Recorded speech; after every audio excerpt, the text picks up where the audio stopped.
Hi, my name's Phil. I like talking about politics, and in this video I'd like to discuss the Chancellor, Rishi Sunak's decision to use fiddled economic data in order to artificially convince people of economic good times just ahead of a planned election, and how he may be seeking to have it play to his own political advantage rather than Boris Johnson's. But first, if you'd like to be notified of daily news and politics, please subscribe to the channel and click the bell notification icon.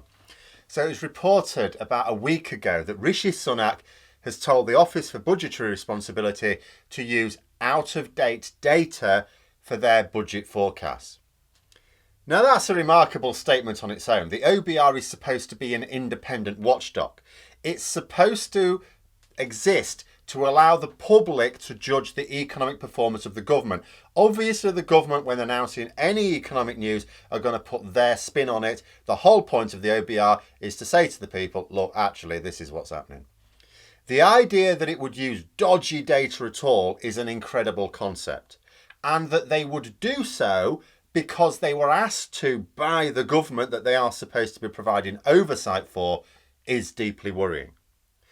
But Boris Johnson's government have been methodically removing the independence of public bodies over the past couple of years, so a statement like this can now appear in a national newspaper like the Financial Times in this case, without so much as a raised eyebrow. It's all par for the course. Aren't they supposed to be independent? Yes, isn't everyone? There was a time when this might even reach the standard of political scandal. But those times seem to be gone now.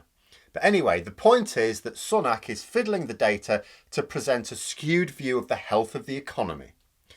Now, what's his plan here then? He's not, as you might imagine, getting the OBR to show the economy in a good light. He actually wants them to show the economy as doing even more badly than it really is. You might think this is counterproductive for the current Chancellor. Surely that would be something the Shadow Chancellor would want to do. But there is no election campaign right now. And it would mean a bad headline here and there at worst. Who cares? Bad headlines have limited sting these days. There are so many crises that the general members of the public, when they've got to read about rising COVID cases and shortages in the shops and queues at the petrol pumps, are not going to really bat an eyelid at a headline that talks about the abstract nature of the economy. The purpose for Sunak's move here is so that by using incorrect data now, in order to make the economy look weaker than it really is, he has a low base from which to carry out a future assessment in next autumn's budget, which will make the economy look stronger than it really is to come to an expected election campaign in 2023. And this is where it gets interesting, because in the context of when that election will be. So I've spoken recently about how there are those in the Conservative Party who wish to run an election sooner rather than later. You know, I was talking just yesterday, I think, about how representatives of the supply chain have warned that problems are going to continue into 2023 at least. Sustained Brexit damage to people's living standards is not a great banner to be marching towards an election under. Much better to have the election sooner when they can claim that the problems are short term. At the moment, they could probably convince the public that these are all short term problems and in a year's time they'll absolutely be gone. Yeah, no problem at all. Be a thing of the past then. But this fiddle of Sunak's doesn't work for a general election next summer. His dodgy data cannot be used for their benefit unless that election is taking place in, say, 2023. So do we have a situation whereby there are some senior members of the party wanting that election next summer, including strategists, but some of them wanting it in the following summer? Because it should be remembered that although the Conservatives are very good at presenting an image of unity to the general public, which helps them massively in the credibility stakes against the ever-warring Labour Party, they do have their own battles. You know, I'm sure it'll come as no surprise to anyone to learn that politicians do like to engage in the odd little scheme now and then, and against their own allies sometimes as well as political opponents. So shall we consider Rishi Sunak for a moment? What's his motivation in politics? Because that's worth thinking about. He was one of the bankers who made an absolute fortune from our misery during the global crash over a decade ago. He only entered Parliament a few years ago. But why? He is the wealthiest member of parliament by far. You think Jacob Rees-Mogg is rich? Nothing on Rishi Sunak. His net worth is believed to be about £200 million, and his wife, the daughter of a billionaire, has her own personal worth from her own business interest believed to be about £185 million. Basically, Sunak is a bit rich. Whatever he entered Parliament for, it was not to get his snout in the trough on the gravy train. No amount of grifting as an MP would challenge the wealth he has already accumulated. So maybe he joined Parliament to make a difference to people's lives. Well, that's a lovely thought. But does that really stand up to the reality of his actions? The wealthiest member of Parliament just enacted a £1,000 pay cut for the poorest workers in the country. And that's without considering the extra burden of national insurance he's just imposed on ordinary workers and the massive tax cut he has just extended to, wait for it, bankers. He is also embarking on a series of cuts to government departments. Part of the reason he wants this fiddled economic data, to stop ministers asking for more money is one thing, so basically he's doing exactly what you'd expect, an absolutely caricature of a grasping Tory Chancellor, cutting taxes for the very wealthy, imposing more taxes on the poor, reducing the living standards of the poor by squeezing their incomes and allowing rising living costs and cutting public services. Doesn't really, to me, sound like the sort of person who entered Parliament to make a positive difference to people's lives. So would a more likely explanation be that this fabulously wealthy person, who's not getting any material gain from being an MP, be that he wants to be Prime Minister? Maybe he entered Parliament with the sole purpose of doing exactly what Boris Johnson entered Parliament for. Personal glory, become Prime Minister. And Sunak would be onto an absolute winner here. Like, Boris Johnson will go down in history as the worst Prime Minister we've ever had. I have no doubt about that. History never keeps up the facade of populism. Fascist leaders are always vilified by future generations on balance once their power has been crushed. Once their veneer has been stripped away, history judges them according to what they were.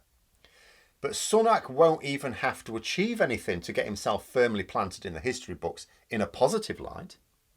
The first non-white Prime Minister, that is guaranteed entry into the list of most notable British PMs without ever needing a grand policy to secure a legacy.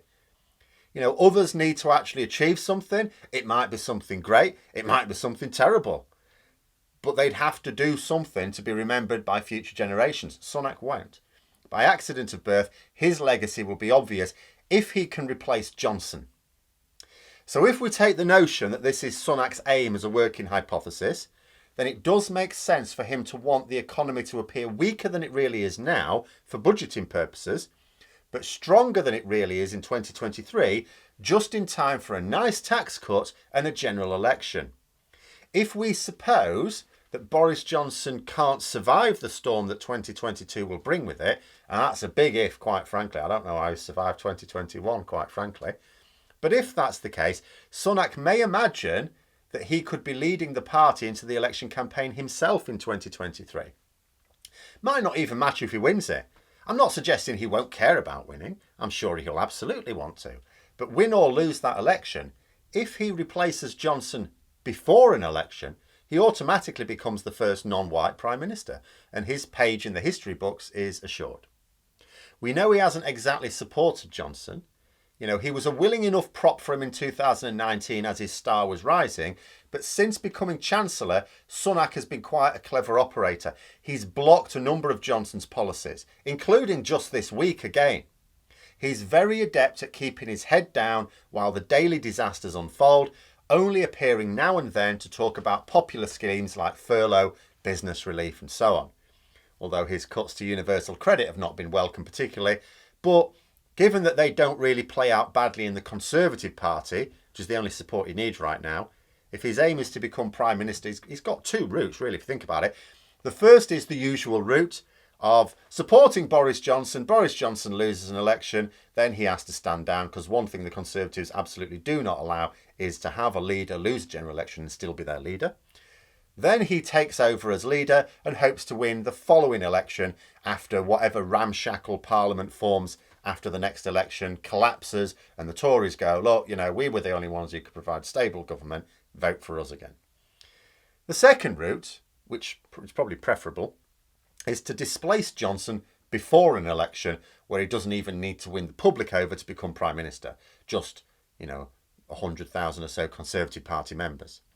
If he opts for the latter route, then he needs to trip Boris Johnson up whenever he can, without making it obvious he's doing this, of course, as well as make sure he is well supported in the wider party in order to win any leadership election that results from Johnson's fall. Massaging the economic figures in a way that means you are well placed to run a campaign in 2023 after another year and a half of crises, but looking less good for 2022 election, that's not working in Johnson's favour. I absolutely accept the logic that Boris Johnson may not be able to go for a general election next year, but if the polling suggests that he can win a majority, albeit a reduced majority, he will trigger that election. He'll want to.